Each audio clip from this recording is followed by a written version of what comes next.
अस्सलाम वालेकुम स्टूडेंट्स। आज कंप्यूटर ग्राफिक्स के नेक्स्ट लेक्चर के साथ प्रीवियस लेक्चर्स में हमने 2D ट्रांसफॉर्मेशन में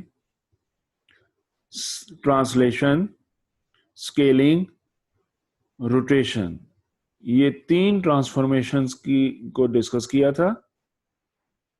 इनकी इक्वेशंस हमने देखी, इनकी मैट्रिसेस हमने देखी और फिर हमने कंपोजिट ट्रांसफॉर्मेशंस लर्न की। कंपोजिट ट्रांसफॉर्मेशंस मतलब कि एक से ज्यादा ट्रांसफॉर्मेशंस एट ए टाइम अगर परफॉर्म हो रही हो, जिसमें हमने पहले 2 successive translations, 2 successive rotations, 2 successive scalings को डिस्कस किया। फिर हमने rotation with respect to a pivot point, with respect to a fixed point discuss किया और फिर हमने scaling with respect to a fix point discuss किया। आज हम ट्रांसफॉर्मेशन की नेक्स्ट टाइप को स्टडी करते हैं। यह है reflection. Reflection mean making mirror image of an object.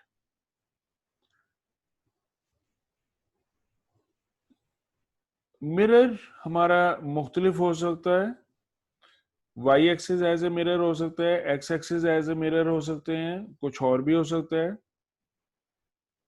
तो फॉर एग्जांपल, अगर हमारे पास एक ट्राइंगल है ए बी सी और y को हम एक मिरर कंसीडर कर लें, हमने कहा reflection around y axis, y को अगर हम एज ए मिरर कंसीडर कर लें तो मिरर का रूल ये होता है कि जो चीज मिरर से कम डिस्टेंस पर है वो रिफ्लेक्शन में भी कम डिस्टेंस पर नजर आती है, और जो पॉइंट या जो चीज मिरर से ज्यादा दूर हो, जैसे यहाँ पर C जो है वो मिरर से ज्यादा दूर है A और B की निस्बत, तो वो रिफ्लेक्शन में भी मिरर में उतनी ही दूर हो जाएगा।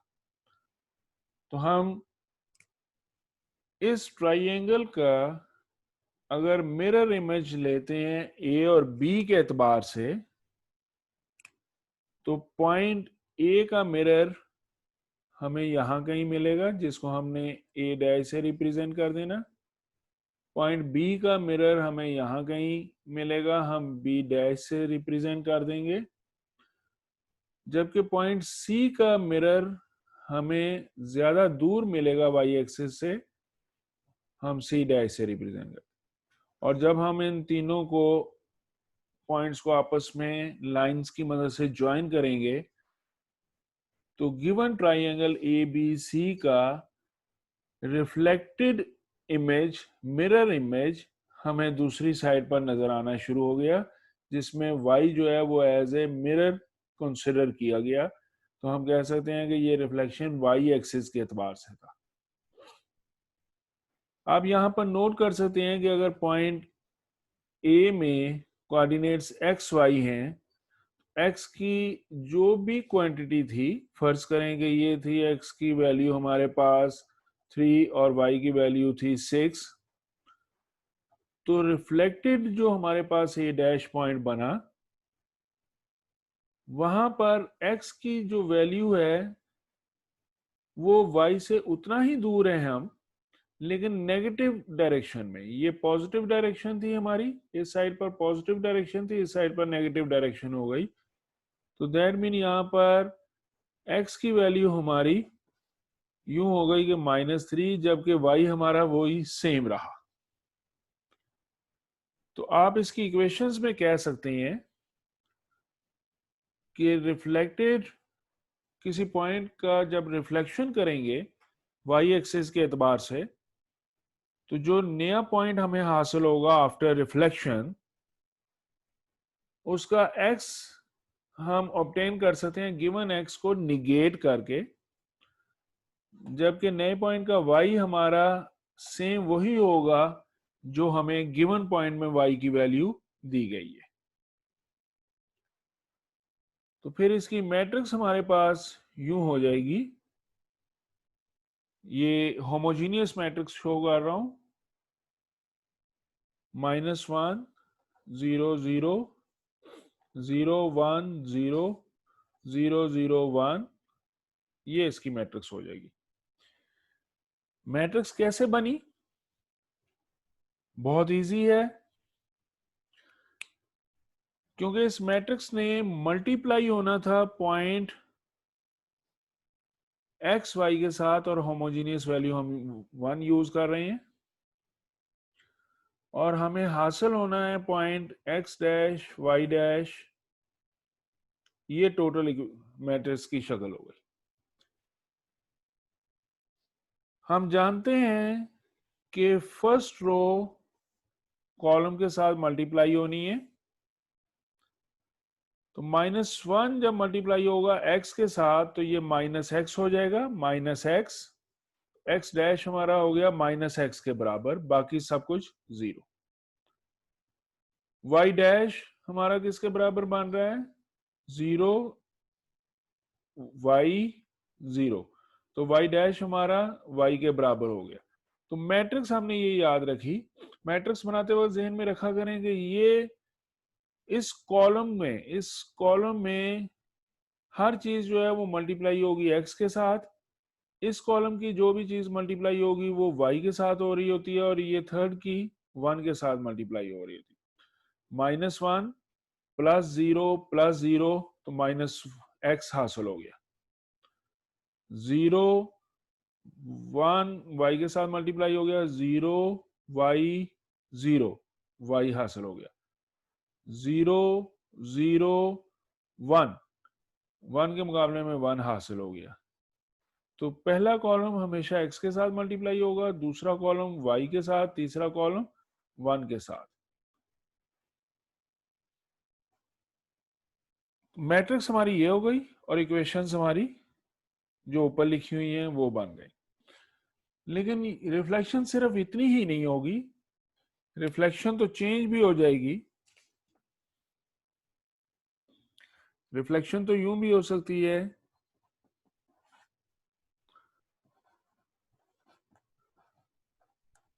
Reflection around X axis, x को एज ए मिरर कंसिडर करते हुए। डायग्राम चेक करें, अगर ट्राइंगल हमारी ये वाली हो,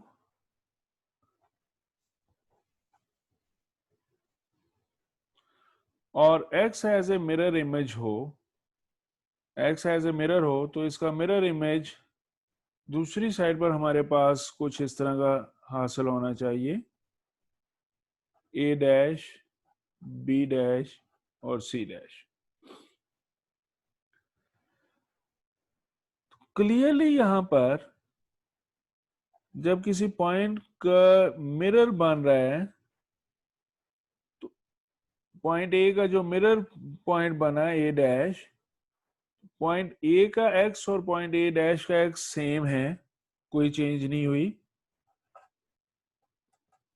लेकिन पॉइंट ए में जो y की वैल्यू थी, ए डैश में वो वैल्यू निगेट हो गई, माइनस वाली बन गई। तो फिर मैट्रिक्स इसकी क्या होगी?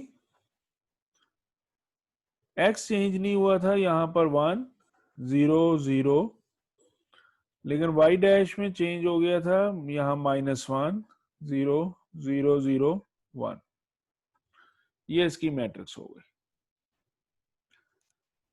मेजरली ये दो मैट्रिक्स ही हैं, दो रिफ्लेक्शंस ही कंसिडर होती हैं, रिफ्लेक्शन अराउंड एक्स एक्सिस या रिफ्लेक्शन अराउंड वाई एक्सिस। लेकिन हम इनकी बुनियाद पर कुछ एक्सपेरिमेंट्स मजीद कर लेते होते हैं, कुछ जनरल इक्वेशंस भी बना लेते हैं, और उसके तहत आपकी मैं वो प्रैक्टिस में करवा देता हूं आपको, बजाय डायरेक्ट लिखने के वो मैट्रिसेस, ताकि एग्जाम पॉइंट ऑफ व्यू से अगर कोई भी गिवन लाइन हो और उस लाइन को मिरर कंसिडर करके आपको रिफ्लेक्शन की मैट्रिक्स फाइंड आउट करने को कहा जाए तो आप इजीली कर सके। यहां हमारा टास्क ये हो गया, reflection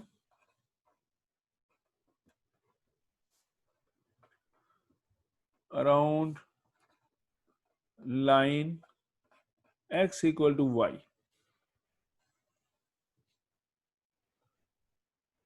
x equal to y line हमारे पास कौन सी थी? थोड़ा सा सर्कल वाला जो कॉन्सेप्ट हमने स्टडी किया था उसको भी जहन में लेकर आए। वहां भी हमने ये लाइन कही थी,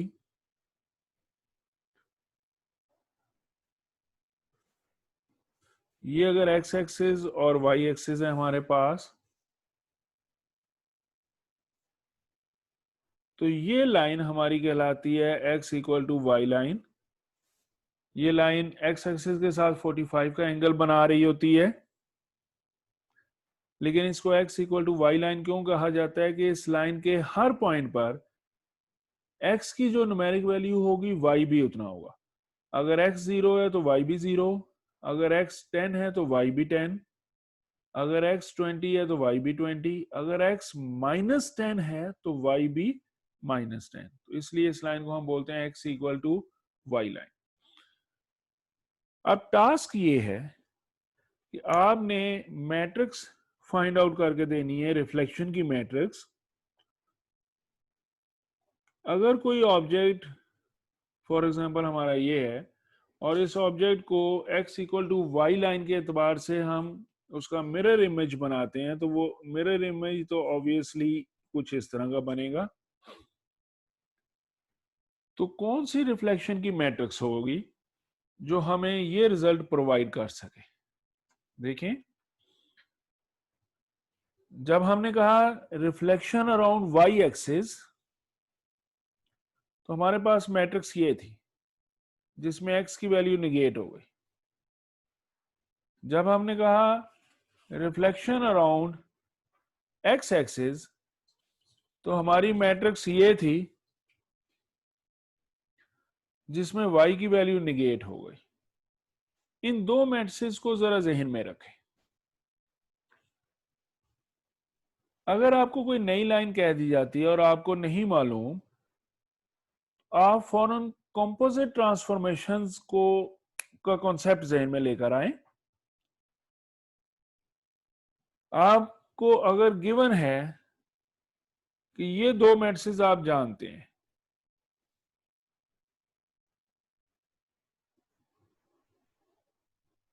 आसान मेथड ये हो गया,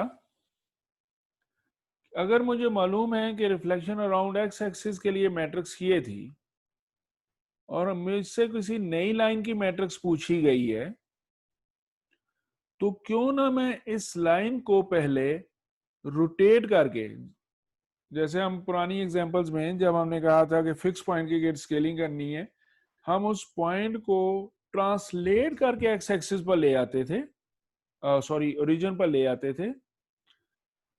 अब हम ये कहेंगे कि इस लाइन को रोटेट करें, यूं रोटेट करेंगे ये एक्स एक्सिस बन जाए।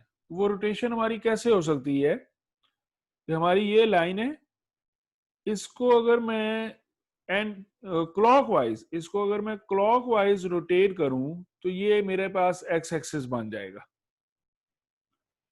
45 डिग्री एंगल पर अगर मैं इसको रोटेट करूं क्लॉकवाइज, तो ये मेरा एक्स एक्सिस बन जाएगा। और फिर मैं एक्स एक्सिस की रिफ्लेक्शन वाली मैट्रिक्स जानता हूं, मैं वो रिफ्लेक्शन परफॉर्म करूं और उसके बाद मैं रोटेट वापस ले जाऊं। डायग्राम से मैं आपको मजीद क्लियर करता हूं। स्टेप 1 में गिवन लाइन को रोटेट करके ले जाएं एक्स एक्सिस पर।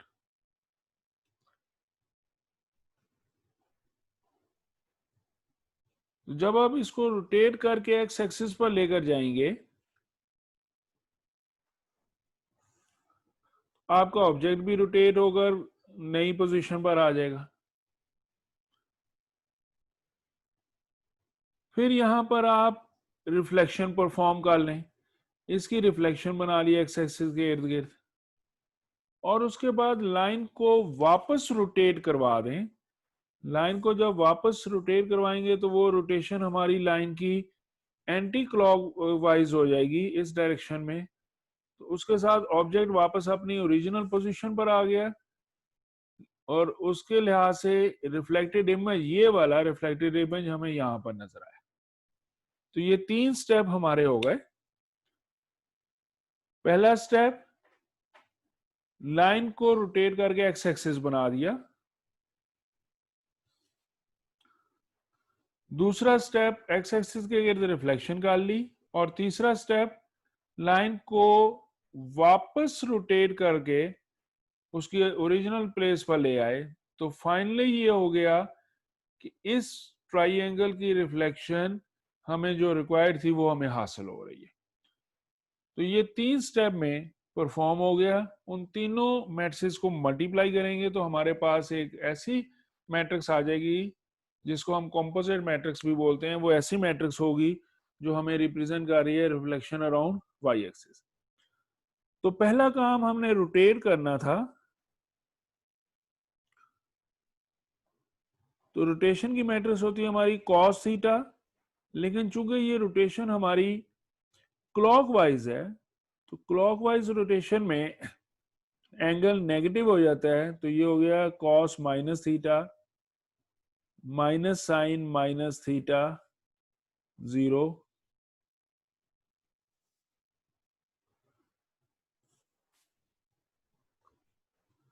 Sign minus theta cos minus theta 0 0 0 1। Step 1 की मैट्रिक्स। स्टेप 2 की matrix reflection around X axis वाली मैट्रिक्स हो गई। रिफ्लेक्शन अराउंड एक्स एक्सिस वाली मैट्रिक्स में 1 0 0 0 -1 0 0 0 1 था। और स्टेप 3 में एंटी क्लॉकवाइज रोटेशन है। तो ये हो गया हमारे पास cos theta minus sine theta 0 sine theta cos theta 0 0 0 1।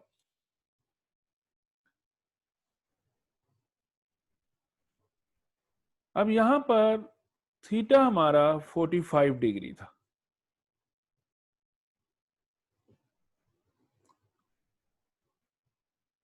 इसका मतलब कि ये हो गया कॉस -45, यहां पर हो गया माइनस साइन ऑफ -45।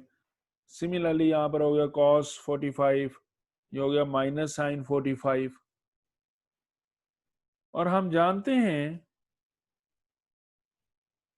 कि साइन 45 डिग्री 1/√2 है, और कॉस 45 डिग्री ये भी 1/√2 है।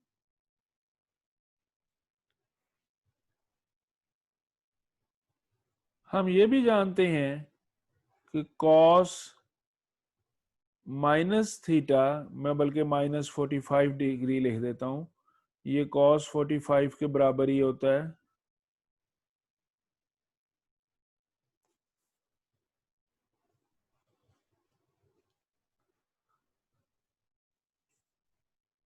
जबकि साइन -45 जो है ये माइनस साइन 45 के बराबर होता है।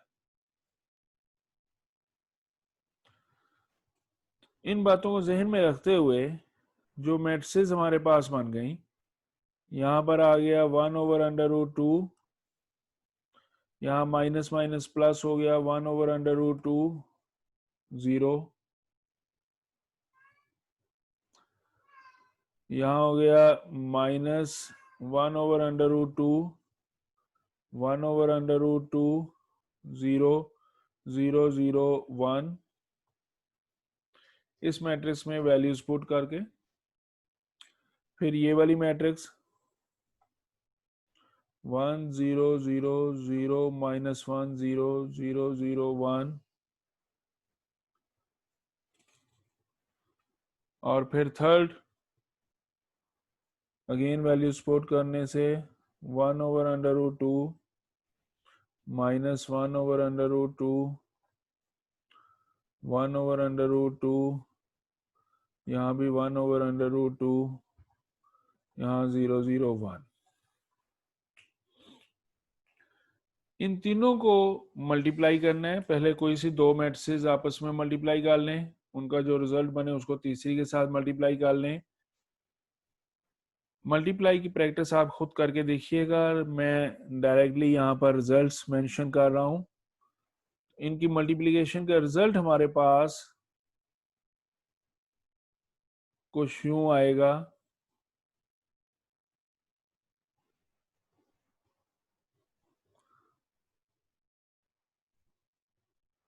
0 1 0 1 0 0 0 0 1।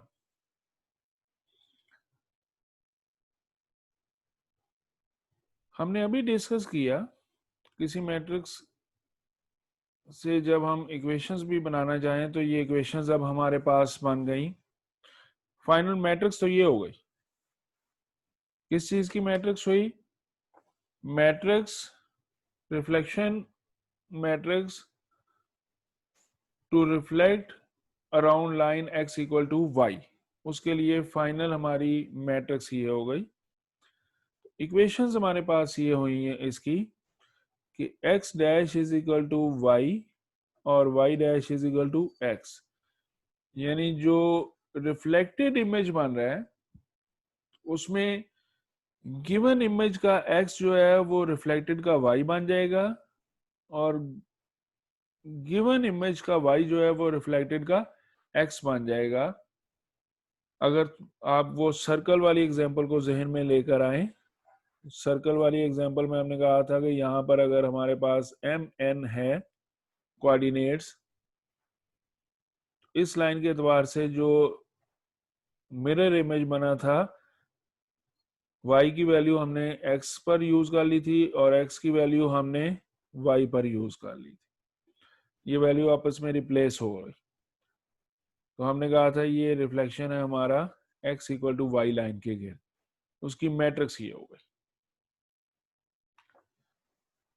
डायरेक्ट मैट्रिक्स भी आप याद रख सकते हैं और अगर किसी को याद ना हो तो वो इस मेथड से डिफाइन भी कर सकता है। सिमिलरली फोर्थ पॉइंट, अगर हम कहते हैं रिफ्लेक्शन